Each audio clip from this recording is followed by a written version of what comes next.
네, 다음은 세 번째로 증권 분쟁 유형과 조정 사례에 대해서 말씀드리겠습니다. 유형을 말씀드리기 전에 작년 2019년에 발생한 증권 민원 발생 건수에 대해서 좀 먼저 보고 넘어갈게요. 민원 발생 건수는 작년에 5,195건이 발생했습니다. 주로 사실 이 발생 분 중에 대부분을 차지하는 것은 전산장애인데요. 전산장애 때문에 18년에 비해서 264% 가까이 민원 분쟁이 증가했습니다. 근데 이 전산장애, 대규모 전산장애를 제외하고 나면 사실은 나머지는 약간 감소했죠. 한 18% 정도, 13% 정도 감소를 했는데요. 민원 분쟁 유형을 보시면 기존의 전통적인 유형이었던 1인 매매나 임의 매매, 나중에 설명을 드리겠습니다.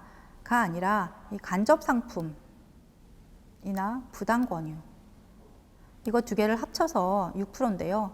요 부분들이 많이 발생하고 있는 걸 알 수가 있습니다. 이걸 왜 합치냐?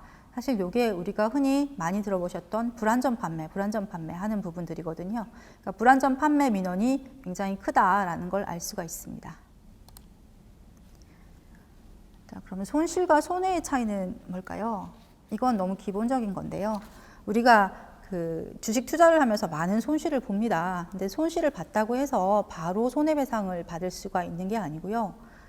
금융회사의 고의 과실로 인한 위법행위로 손해가 발생한 경우, 이런 경우에만 손해배상을 요청을 할 수가 있습니다. 그러면 증권회사의 불법행위로 투자피해가 발생했다면 어떤 식으로 분쟁 해결을 해야 되느냐? 자, 맨 처음에 뭐 하셔야 됩니까? 맨 처음에 증거가 있어야겠죠.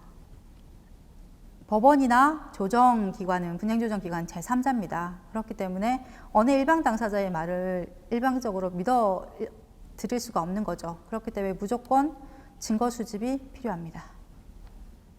주로 이제 녹취록이나 동영상이나 화면 캡처한 것들, 이런 것들이 있겠죠. 그다음에 두 번째는 금융회사와 먼저 합의해 보시는 게 좋습니다. 금융회사가 불법행위를 해서 못 믿겠다 싶으시지만 금융회사들은 생각보다는 내부 통제가 잘 돼 있는 편이고요.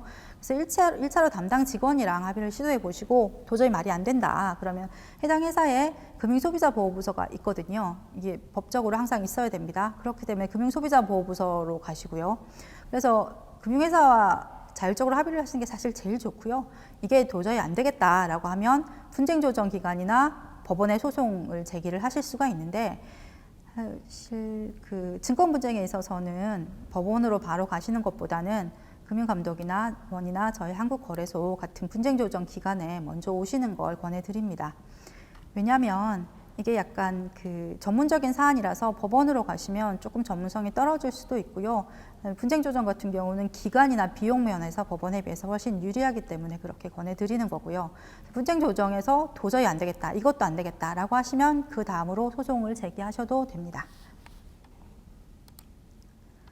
자, 증권분쟁 어디로 갈지 몰라서 답답하시면 저희 한국거래소 분쟁조정센터로 오시면 됩니다. 전화는 1577-0088이고요. 간단히 저희에게 분쟁조정 신청하실 수 있는 방법과 절차를 좀 알려드리겠습니다.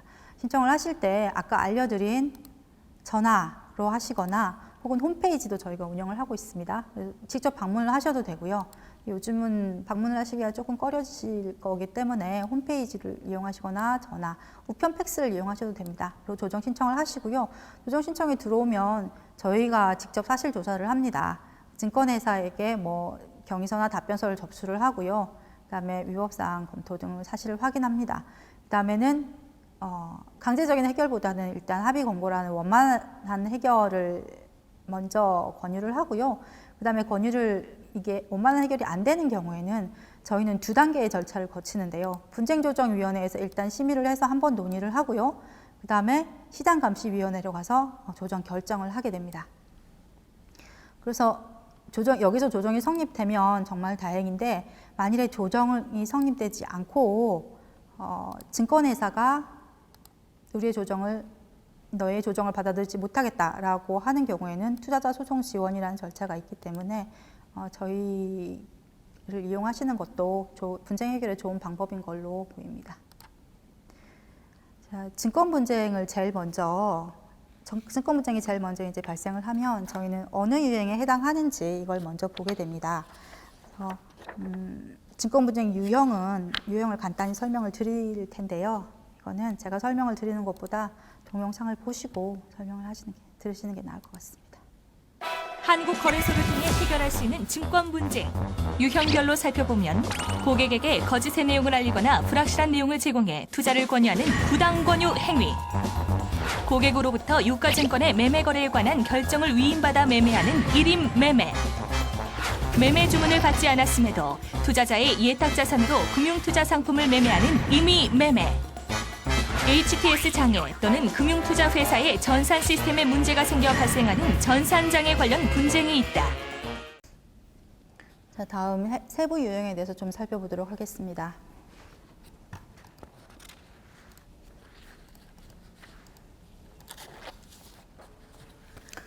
첫 번째로 부당 권유에 대해서 말씀을 드릴 텐데요. 투자 권유를 했다가 투자 판단이 결과적으로 틀렸다고 하더라도 직원에게 배상 책임을 지을 수 없는 거는 자기 책임, 자기 판단 원칙에 따라서 너무 당연한 겁니다. 다만 예외적으로 설명 의무 위반이나 적합성 원칙, 부당 권유 등이 있는 경우에는 손해배상 책임을 지을 수 있는데요. 보통 이제 저희가 투자 권유를 받을 때 확인되지 않은 호재 정보를 제공하거나 근거 없이 주가가 상승한다고 호언장담을 하는 경우 등은 단전적 판단 제공의 부당 권유로 책임을 지게 되고요. 투자자의 특성에 적합하지 않는 상품을 권유한다든가 투자 상품에 대한 설명을 제대로 하지 않는 경우들이 부당 권유에 해당됩니다. 아까 말씀드렸듯이 이 부당 권유가 소위 말씀하는 불안전 판매에 해당하게 됩니다. 다음 부당 권유 사례를 한번 살펴보면서 좀 더 자세히 설명을 드리겠습니다. 자, 이 고객은요, 여기 직원, 원래는 주식 투자를 안 하다가 직원이 권유를 해서 주식 투자를 처음 시작하게 됐는데요. 직원이 투자 권유를 할 때 좋은 종목만 내놨죠. 잘난전자 종목이 전망이 좋아요. 300주 사시죠. 그렇게 좋은 종목이라면 사보죠 이렇게 됐는데 문제는 주가가 떨어지기 시작했어요.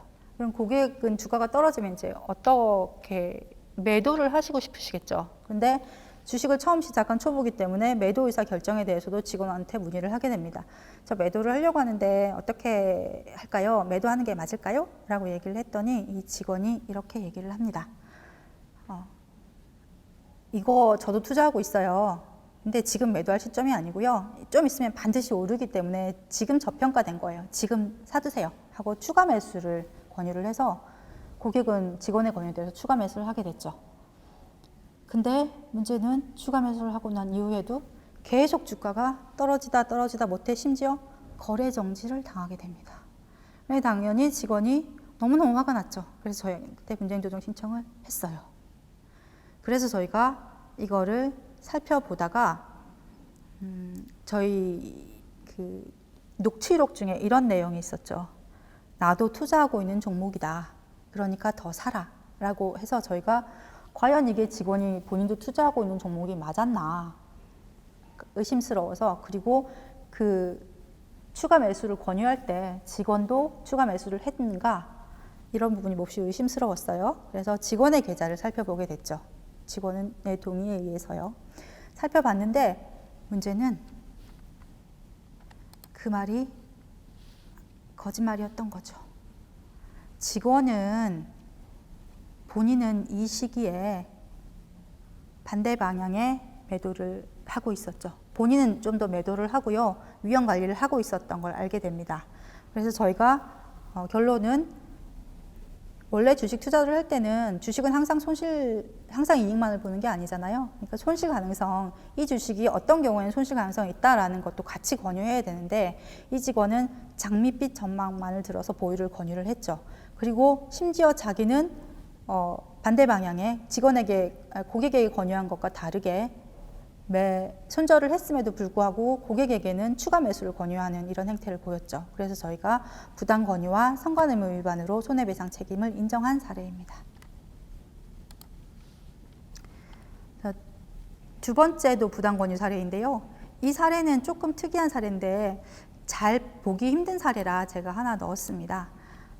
보통 주식 권유를 직원이 할 때, 금융상품 투자 권유를 할 때 한 번 딱 투자해서 권유를 하고 마는 경우도 있지만 여러 번 권유를 하는 경우도 있죠.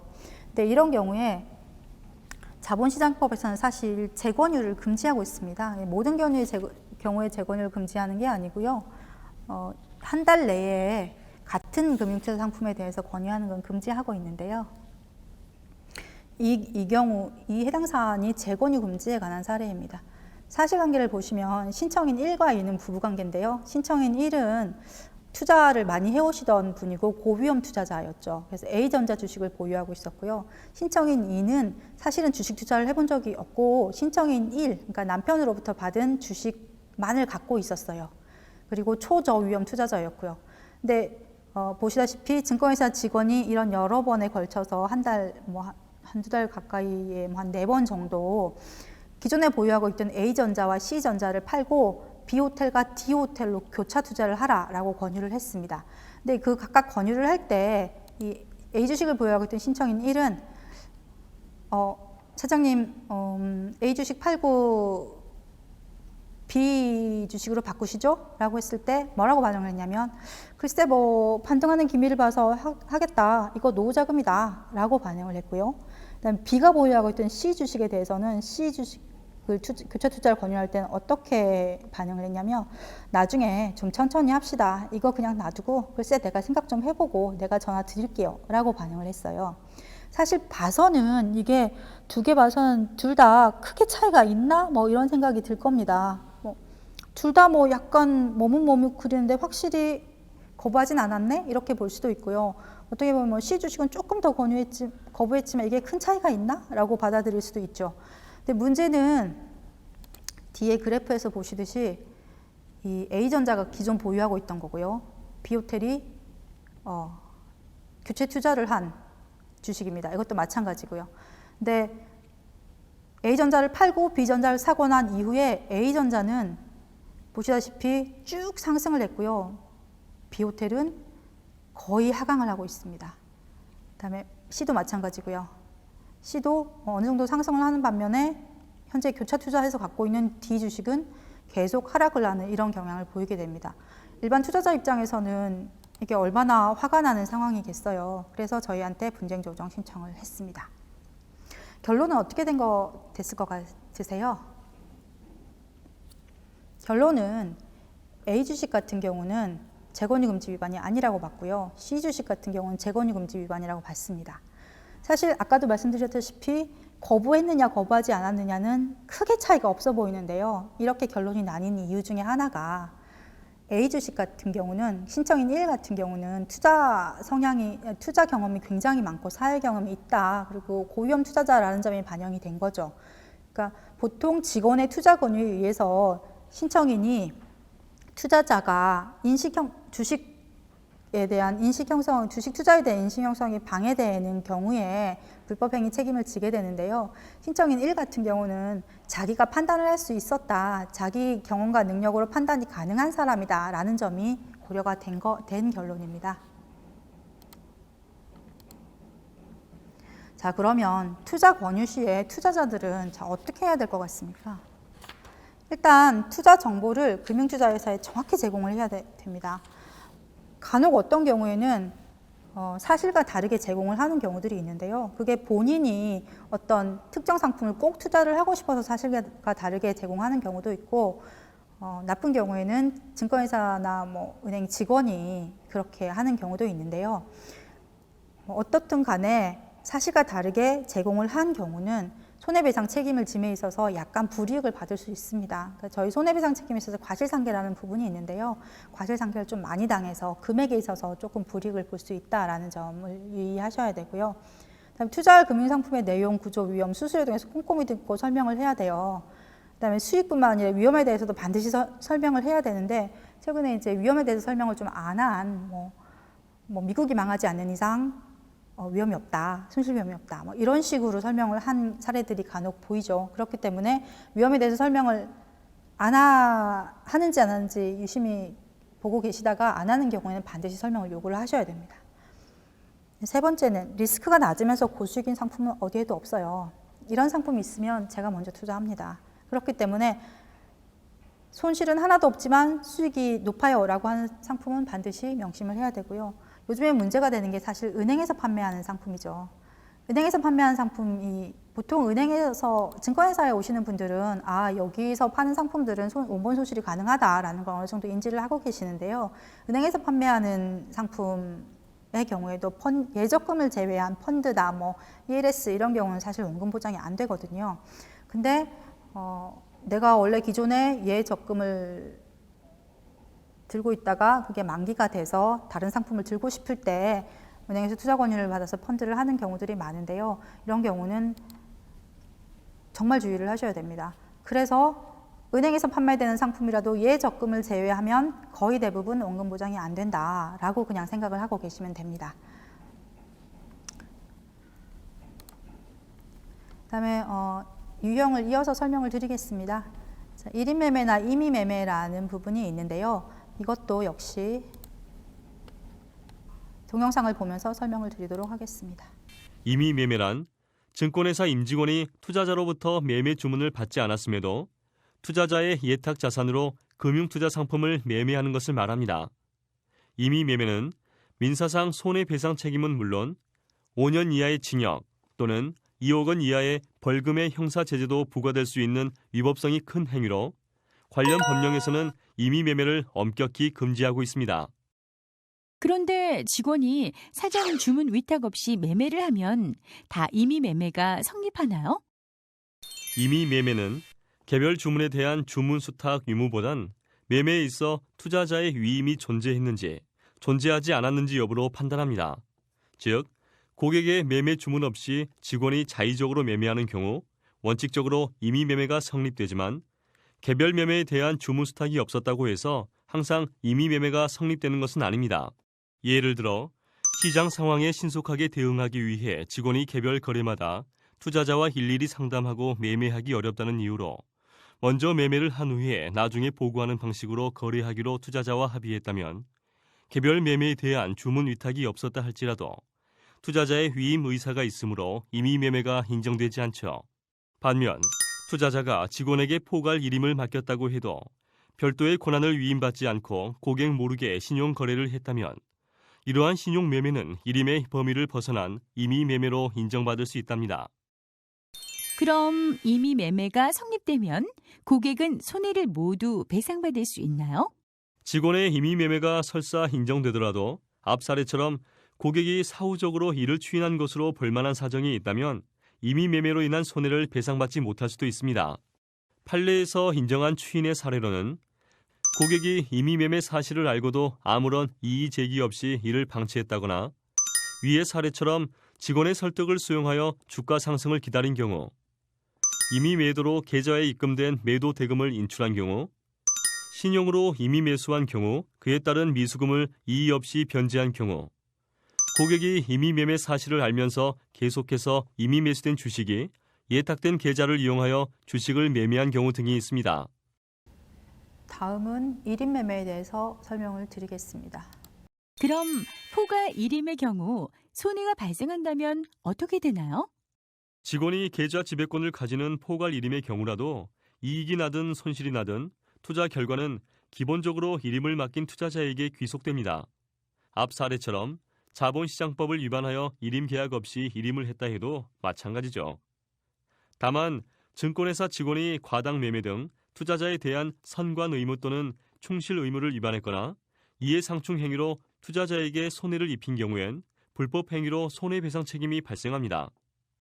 그럼 과당 매매는 어떻게 판단하나요? 주식 매매의 빈번한 정도를 나타내는 매매 회전율, 매입 주식의 평균 보유 기간, 전체 매매에서 단기 매매 비중, 수수료 금액의 과다 여부 등 여러 지표를 보아 전문가의 합리적인 선택이라고 볼 수 없을 만큼 과도한 거래로 했다고 보여지면 과당 매매로 손해배상 책임을 지게 된답니다. 다음은 간단히 임의매매나 1인 매매 사례를 말씀을 드리겠는데요. 이 사례는 사실 앞에서 설명을 드렸던 사례인데요. 임의매매나 1인 매매를 판단하는 기준은 고객의 위임이 있었는가 이거든요. 사실 임의매매 같은 경우는 자본시장법에서 엄격하게 금지하고 있는 사례입니다. 반면 1인 매매 같은 경우는 일단 불법한 1인 매매더라도 사법적 효력은 인정하고 있기 때문에 양 사이에 큰 차이가 있는데 사실 현실에 있어서는 이게 1인 매매인지 임의 매매인지 헷갈리는 경우가 굉장히 많습니다. 그래서 고객이 증권회사 직원에게 운영을 맡기는 경우에는 반드시 서류로 하면 더 좋고요. 서류로 하지 않더라도 명시적으로 어디까지 위임을 합니다라고 말씀을 하시고 하시는 게 맞습니다. 근데 이 사안에서는 이 사람은 이제 재개발 이주비로 2억 원을 받았어요. 2억 원을 받았는데 더 이상 투자를 할 생각은 없고 안정적 운영을 하고 싶었기 때문에 현금 보유액으로만 투자를 부탁을 했죠. 근데 직원은 현금 보유뿐만 아니라 미수도 쓰고 신용도 쓰고 그렇게 해서 거래를 했는데요. 근데 거래를 했을 때 사실 아까 미수나 신용을 레버리지를 일으켜서 더 큰 수익을 얻을 수 있다라고 했는데 문제는 투자금 대부분이 손실을 봐버린 경우죠. 그래서 이런 경우에 고객은 나는 현금 거래까지만 인정을 하겠고 미수나 신용을 이용해서 한 거래는 손실에 대해서 내가 책임을 못 지겠다라고 주장을 했습니다. 아까도 보셨다시피 이분은 현금 거래만 1임한 부분이 인정이 돼서 그 위임 취지를 벗어난 나머지 부분은 임의매매에 해당한다라고 봐서 사실 임의매매는 무효거든요. 그러니까 손해배상 책임을 받게 됩니다. 임의매매 불법 행위로 인해서. 다음은 1인 매매인데요. 1인 매매는 말씀드렸다시피 1임 자체만으로 손해배상 책임을 발생시키지는 않습니다. 근데 요즘 사실 발생하기 조금 어려운 사례이긴 한데 예전에 수수료 수입이 증권회사에게 좀 클 때 그때 직원들이 계속 회전을 시키면 수수료가 발생하기 때문에 수수료 수입을 얻기 위해서 과다하게 회전을 했던 경우들이 있었어요. 지금 이제 증권회사 1인 매매가 혹시 의심이 되시면 이런 경우는 저희가 회전율이나 그다음에 그 수수료가 손해에서 차지하는 비중이나 혹은 단기 매매가 얼마나 해당되는지 등을 계산을 해야 되기 때문에 이런 경우는 그냥 고민하시지 마시고 분쟁조정센터로 바로 오시면 과당 여부를 확인해 드릴 수 있으니까 저희한테 맡기시면 됩니다. 어쨌든 1인 매매 같은 경우는 과당인 경우에만 손해배상 책임을 진다는 걸 명심하고 계시면 되겠습니다. 다음 요즘에 너무너무 많이 발생하는 게 전산장애인데요. 이게 이제 그 HTS나 MTS 사용이 점점 많아지고 있죠. HTS나 MTS 사용 같은 경우는 수수료율도 좀 낮고 해서 많이 사용을 하시고 계시는데요. 일단은 증권회사의 장애가 아니라 투자자의 조작 오류라든가 이런 것들은 전적으로 투자자가 책임지셔야 되기 때문에 일단 HTS나 MTS를 사용하시기 전에는 반드시 사용 방법을 숙지하시고 사용을 하시는 게 맞습니다. 전산장애가 주로 나타나는 게 주문 처리 불능이나 지연, 그다음에 손익계산 오류 등으로 주로 발생하게 되는데요. 이 경우에 전산장애가 누구의 잘못인가를 가려야 되겠죠. 증권회사 전산 시스템의 장애나 HTS 프로그램 자체의 오류 등은 증권회사의 책임이겠지만 고객 PC에 장애가 있을 수도 있고요. 그다음에 고객 PC에 다른 프로그램과 충돌이 일어날 수도 있어요. 이런 경우는 사실은 고객 측의 책임이 있기 때문에 책임을 물을 수가 없는 경우가 발생합니다. 그럼 전산장애가 발생하면 고객은 어떻게 해야 되는가? 일단은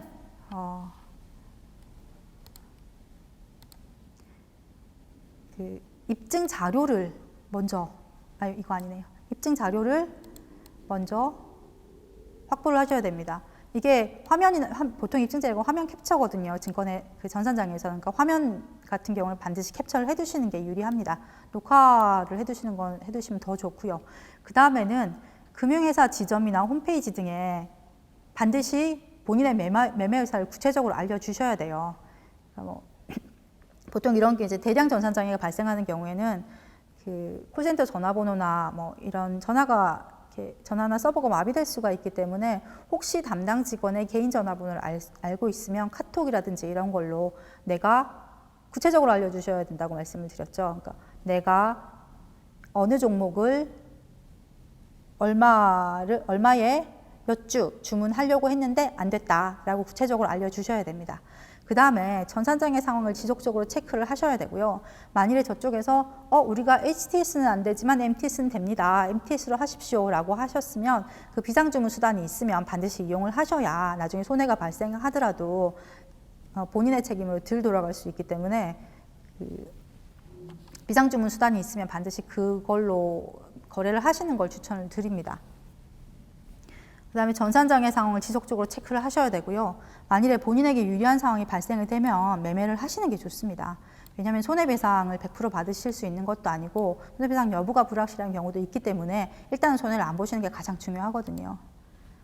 자, 다음 마지막으로 투자자 유의사항을 알려드리겠습니다. 일단 직원들이 대부분 선량합니다. 그렇지만 간혹 가다가 혹은 악의로 혹은 본의 아니게 손해를 발생시키게 되는 경우가 있기 때문에 직원을 너무 믿지 말고요. 이 부분은 계속 강조하고 있는데 고수익은 고위험입니다. 고수익 저위험은 없어요. 그렇기 때문에 고수익 상품인데 안전하다 이거는 무조건 의심을 해보셔야 되고요. 그다음에 손해배상을 받으시려면 증거가 있어야 되는데 그 가장 큰 증거가 녹취거든요. 그렇기 때문에 핸드폰으로 통화하시지 마시고요. 웬만하면 지점전화는 다 녹음이 되거든요. 지점전화를 하셔야 되고요. 그다음에 손실보전 약속을 하시는 경우가 간혹 있습니다. 이거 다 알고 계시죠? 이거 법적으로 무효이기 때문에 손실보전 약속을 해서 설마 돈을 받았더라도 이건 돌려주셔야 되는 돈입니다. 서명을 신중하게 해야 되고요. 보통 그 상품을 가입할 때 형광펜으로 쭉쭉쭉 거서 사인하세요 하는 경우가 있는데요. 이거 사인을 하면 사실 내가 다 설명 듣고 다 알았다는 증거로 이런 받아들여지기 때문에 이런 부분은 신중을 하셔야 됩니다. 요즘에는 이런 말을 하는 경우가 잘 없는데요. 저도 투자해요. 저만 아는 정보인데 절대 안 망해요. 돈 늦으면 가입 못해요. 이런 것들 믿으시면 안 됩니다. 주식에서 절대 안 망하는 게 어디 있습니까? 자, 다음 이거 잘 아시겠지만 높아심에 한 번 더 강조를 하겠습니다. 민사상 손해배상과 형사처벌은 다릅니다. 그죠? 그렇기 때문에 민사상으로 손해배상을 받았다고 하더라도 형사상 처벌은 가능하다라는 점을 알고 계시면 될 거고요. 손해배상 청구권의 소멸시효 문제가 좀 굉장히 중요합니다. 손해배상 청구권의 소멸시효는요, 원래 그 불법행위를 안 날로부터 3년, 불법행위가 안 날로부터 3년, 불법행위가 있은 날로부터 10년이 소멸시효인데요. 그래서 결국 내가 고객 불법행위가 있었다는 사실로 3년이 지나면 손해배상 청구를 할 수가 없습니다. 다행히 이제 최근 판례에서 안날을 고객이 알기가, 일반 투자자인 고객이 알기가 좀 힘들다라고 봐서 시세조정 사안에 있어서는 이의 제기를 했거나 이런 게 아니라 형사나 민사 1심 판결시를 안날로 보자라는 판결이 있긴 하지만 이게 모든 경우에 해당하는 경우는 아니기 때문에 만일 알았다라고 생각이 되면 반드시 먼저 3년 안에 분쟁조정이나 소송을 제기를 하셔야 됩니다. 이거는 이제 최근에 금융소비자를 보호하기 위해서 일정 정도 금융 판매업자의 영업 행위에 대해서는 금융소비자보호법에서 조금 더 가중된 처벌과 가중된 보호를 하고 있는데요. 여기에 대해서 이제 형벌이라든지 과징금이라든지 이걸 대체적으로 이제 제가 적어놓은 부분인데 읽어보시고 참고를 하시면 될 것 같습니다.